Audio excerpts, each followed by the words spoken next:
Pembuatan freezernya udah sampai sini, guys. Jadi nanti di sini ada evaporatornya. Ini dua freezer digabung jadi satu. Satunya itu sekitar 750 liter, 750 liter. Jadi ini 15 berapa? 150 berapa? 15.000 liter ya. 1.500 liter, sorry. 1.500 liter.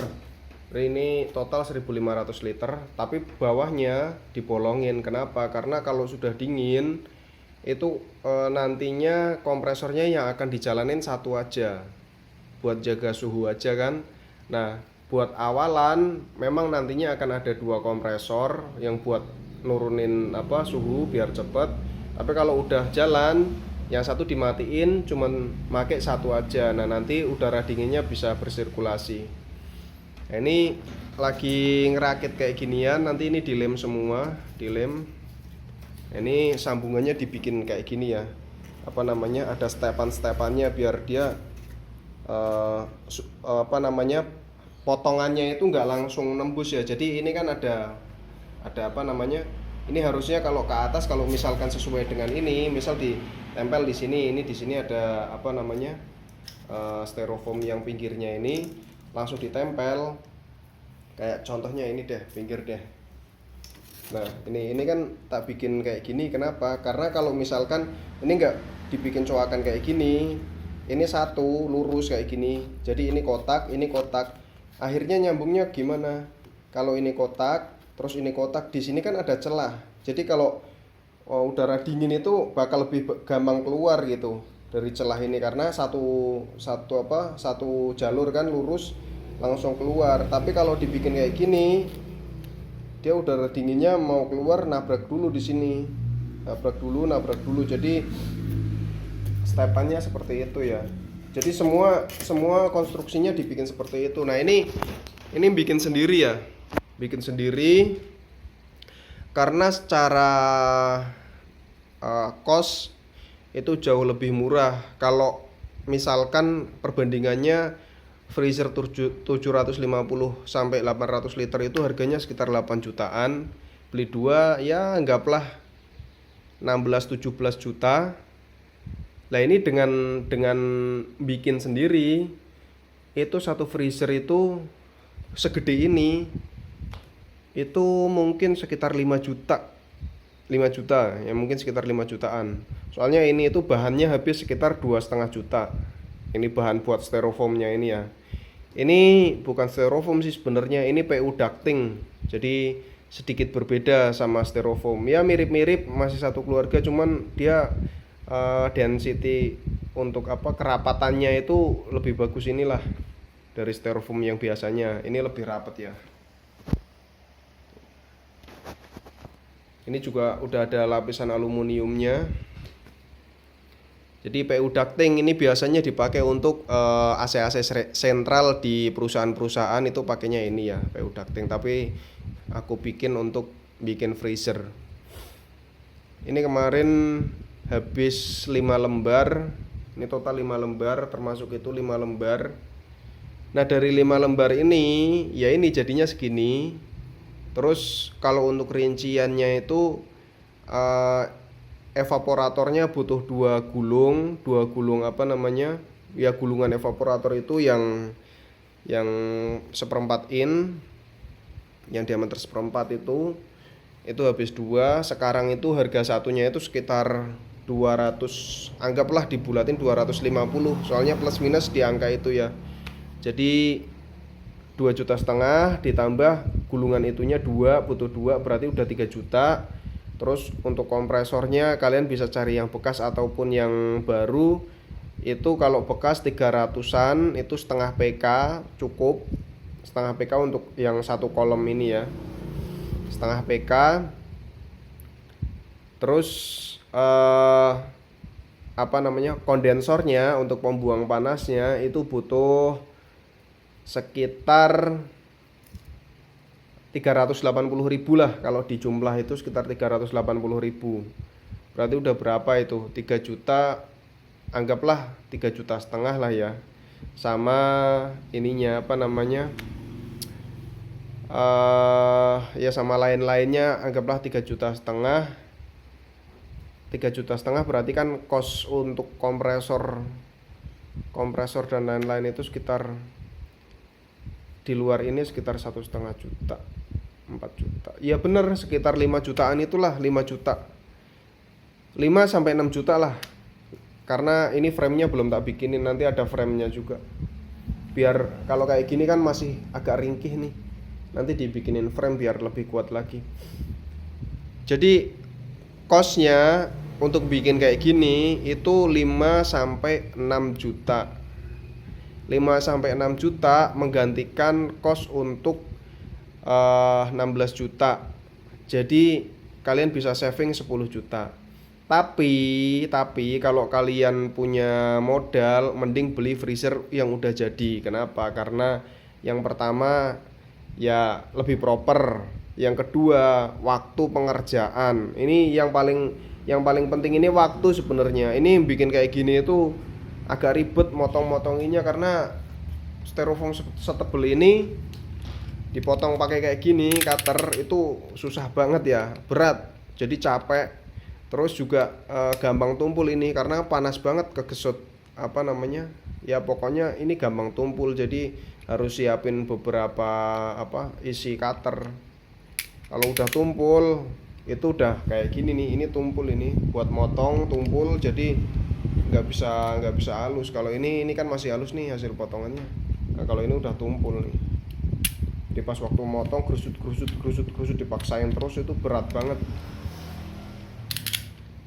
Nah gitu ya, ini udah sampai sini. Tapi keuntungannya kalau kita bikin sendiri, yang pertama ilmunya. Nah ilmu itu kan kita nggak bisa, jadi plus minus juga ya. Plus minusnya ya itu tadi, yang paling rugi itu sebenarnya bukan uangnya, tapi kalau masalah rugi itu masalah waktunya ya. Jadi kalau kita bikin sendiri, waktunya yang menyita banyak waktu, itu ruginya di situ. Karena ini aja aku bikin ya sampai di tahap ini, dari yang nggak ngerti apa-apa masalah freezer, belajar pendinginan, terus trial error itu 1 bulanan. Dari Desember sampai sekarang itu berarti udah 4 bulan ya, sekitar 4 bulan lah, 3,5 bulan akhirnya udah ngerti nih, oh caranya untuk bikin sistem pendingin seperti itu. Nah karena udah ngerti caranya, sebenarnya kan ya udah kita bisa implementasikan ke next project, kita bisa bikin yang lebih gede lagi. Nah nanti untuk pengerjaan yang kayak gini nanti kita bisa lempar ke tukang, jadi ya biarin aja tukang yang ngerjain. Tapi ini kan project pertama ya, ini aku ngerjain sendiri. Tapi nanti kalau udah full, udah jadi, udah tahu oh bener caranya seperti ini, biar ya intinya nggak bocor dinginnya kayak gitu, caranya seperti ini, lemnya pakai apa. Nah ini kan ini aku lem juga ini. Nah karena udah ngerti itu, keuntungannya ya tentu saja nantinya bisa bikin project yang lebih gede lagi dengan budget yang jauh lebih ringan lagi lah ya. Nah tadi untuk yang cost kompresor itu yang aku sebutin, yang untuk 2 kompresor totalnya habis sekitar 5 sampai 6 juta itu, catatan adalah kompresornya itu menggunakan kompresor bekas. Kompresor bekas itu buat perbandingan, kompresor bekas AC itu harganya 300.000 untuk yang bekas setengah PK. Kalau kalian mau beli yang baru, itu beli baru merek Cina ada harganya sekitar 750 sampai 800 ribuan. Tapi sama aja sih, kalau aku sih masih masih pengen coba-coba gitu ya. Kemarin sempat beli juga aku yang baru, ternyata yang baru ya mungkin karena produknya kurang bagus, itu macet. Kompresornya itu macet. Jadi daripada aku beli baru, aku mending beli second, tapi secondan yang mereknya bagus, terus cari vendornya juga yang lumayan inilah, yang recommended gitu. Jadi seperti itu akhirnya gitu ini kemarin dapat kompresor yang masih lumayan bagus. Kalau cari kompresor kalian carinya yang R32. Kenapa R32? Karena R32 itu kompresor untuk tekanan tinggi. Jadi kompresornya kuat. Itu yang pertama. Terus kalian carinya yang kayak gini, itu carinya yang setengah PK. Kenapa yang setengah PK? Karena setengah PK itu kerjanya ringan. Kompresornya dibuat untuk tekanan tinggi, tapi secara sistem kerja kompresor setengah PK itu jauh lebih ringan daripada yang 1 PK tentunya. Jadi relatively aku dapat kemarin masih bagus banget, itu masih ya kayak baru gitulah, padahal itu barang bekas ya, karena mungkin yang udah jebol duluan sistem evaporatornya, mungkin apanya udah jebol duluan, terus karena setengah PK juga mungkin yang punya ganti aja yang gedean gitu kan. Jadi kalau kesimpulanku, kalau setengah PK nyarinya yang itu tadi R32. Dan R32 itu versi untuk gas yang paling terakhir setelah R410. Jadi yang dulu itu ada R410, terus penerusnya lagi itu ada R32. Nah, R32 itu seri yang terakhir. Jadi relatively produksi untuk kompresor R32 itu lebih mudah daripada yang R410. Jadi carinya yang R32. Ya itu ya, nanti gampang dilanjut lagi. Ini progresnya udah sampai sini. Aku semuanya bikin sendiri guys di project awal ini. Kenapa ya? Karena aku karena aku seorang engineer dan belum bisa meninggalkan itu semua. Idealismeku itu masih sebagai seorang engineer.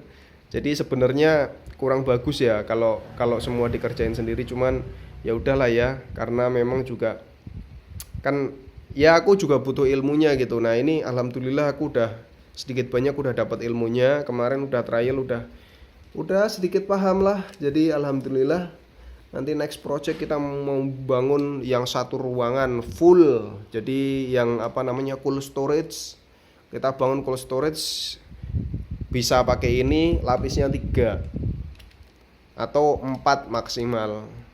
Jadi lebih murah daripada kalau membangun cold storage yang dari pabrik. Itu cold storage itu satu sistem, satu rangkaian itu yang second, aku kemarin tanya harganya 70 juta yang second. Kalau kita bikin sendiri cold storage dengan spek yang kayak gini 15-an lah, sekitar 15-an.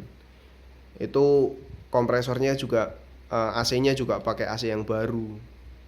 Jadi jauh banget ya, cost-nya bisa ditekan semaksimal mungkin. Dengan fungsi yang ya plus minus mirip lah. Ya gitulah. Oke, mungkin itu dulu deh. Nanti gampang disambung lagi. Bye bye guys.